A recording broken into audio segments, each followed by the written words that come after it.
जय श्री कृष्णा दोस्तों, आप सभी को मेरा नमस्कार। कल आप सबने कार्तिक मास महात्म्य कथा अध्याय 15 सुना। आज मैं आप सबको कार्तिक मास महात्म्य कथा अध्याय 16 सुनाने जा रही हूँ।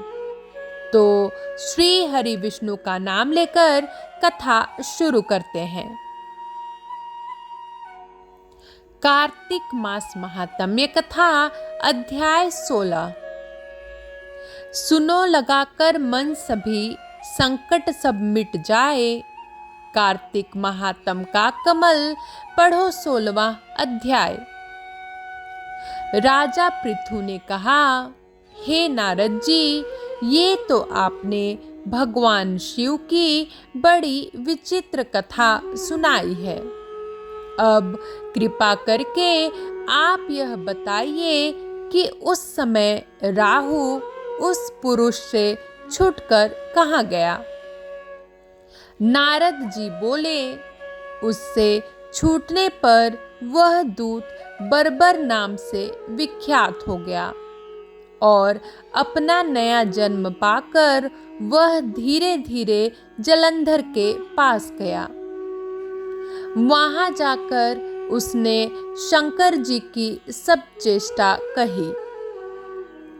उसे सुनकर दैत्यराज ने सब दैत्यों को सेना द्वारा आज्ञा दी। कालनेमी और शुंभ निशुंभ आदि सभी महाबली दैत्य तैयार होने लगे। एक से एक महाबली दैत्य करोड़ों करोड़ों की संख्या में निकल युद्ध के लिए जुट पड़े। महाप्रतापी सिंधुपुत्र शिव जी से युद्ध करने के लिए निकल पड़ा। आकाश में मेघ छा गए और बहुत अपशकुन होने लगा। शुक्राचार्य और कटे सिर वाला राहु सामने आ गए। उसी समय जलंधर का मुकुट खिसक गया, परंतु वह नहीं रुका।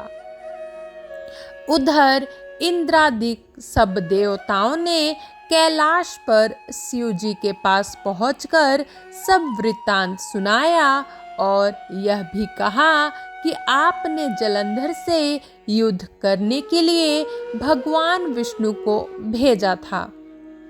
वह उसके वशवर्ती हो गए हैं और विष्णु जी लक्ष्मी सहित जलंधर के अधीन हो उनके घर में निवास करते हैं। अब देवताओं को भी वहीं रहना पड़ता है। अब वह बलि सागर पुत्र आपसे युद्ध करने आ रहा है, अतएव आप उसे मारकर हम सबकी रक्षा कीजिए। यह सुनकर शंकर जी ने विष्णु जी को बुलाकर पूछा, हे ऋषिकेश, युद्ध में आपने जलंधर का संहार क्यों नहीं किया और बैकुंठ छोड़ आप उसके घर में कैसे चले गए। यह सुनकर विष्णु जी ने हाथ जोड़कर नम्रता पूर्वक भगवान शंकर से कहा, उसे आपका अंशी और लक्ष्मी का भ्राता होने के कारण मैंने नहीं मारा है। यह बड़ा वीर और देवताओं से अजय है। इसी पर मुग्ध होकर मैं उसके घर में निवास करने लगा हूँ। विष्णु जी के इन वचनों को सुनकर शंकर जी हंस पड़े। उन्होंने कहा, हे विष्णु, आप यह क्या कहते हैं। मैं उस दैत्य जलंधर को अवश्य मारूंगा। अब आप सभी देवता जलंधर को मेरे द्वारा ही मारा गया जान अपने स्थान को जाइए। जब शंकर जी ने ऐसा कहा तो सब देवता संदेह रहित होकर अपने स्थान को चले गए। इसी समय पराक्रमी जलंधर अपनी विशाल सेना के साथ पर्वत के समीप आकर कैलाश को घोर सिंहात करने लगा। दैत्यों के नाद और कोलाहल को सुनकर शिव जी ने नंदी आदि गणों को उससे युद्ध करने की आज्ञा प्रदान की। कैलाश के समीप भीषण युद्ध होने लगा।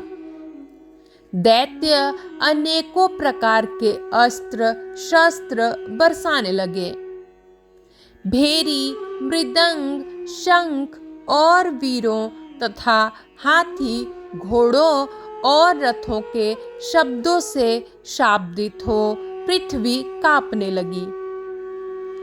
युद्ध में कटकर मरे हुए हाथी, घोड़े और पैदलों का पहाड़ लग गया। रक्त मांस का कीचड़ उत्पन्न हो गया। दैत्यों के आचार्य शुक्र जी अपनी मृत संजीवनी विद्या से सब दैत्यों को जिलाने लगे। यह देखकर शिव जी के गण व्याकुल हो गए और उनके पास जाकर सारा वृत्तांत सुनाया। उसे सुनकर भगवान रुद्र के क्रोध की सीमा ना रही। फिर तो उस समय उनके मुख से एक बड़ी भयंकर कृत्या उत्पन्न हुई, जिसकी दोनों जंघाएं ताल वृक्ष के समान थीं। वह युद्ध भूमि में जा सब असुरों का च्वरण करने लग गए और फिर वह शुक्राचार्य के समीप पहुंची और शीघ्र ही अपनी योनि में गुप्त कर लिया। फिर स्वयं भी अंतर्धान हो गए। शुक्राचार्य के गुप्त हो जाने से दैत्यों का मुख मलिन पड़ गया और वे युद्ध भूमि को छोड़ भाग गए। इस पर शुंभ निशुंभ और कालनेमी आदि सेनापतियों ने अपने भागते हुए वीरों को रोका। शिव जी के नंदी आदि गणों ने भी, जिसमें गणेश और स्वामी कार्तिकेय जी भी थे, दैत्यों से भीषण युद्ध करना आरंभ कर दिया। कार्तिक मास महात्म्य कथा अध्याय 16 समाप्त हुआ। कल मैं आप सभी के लिए कार्तिक मास महात्म्य कथा अध्याय 17 लेकर आऊंगी। तब तक के लिए जय श्री कृष्णा, जय विष्णु भगवान, जय माँ लक्ष्मी।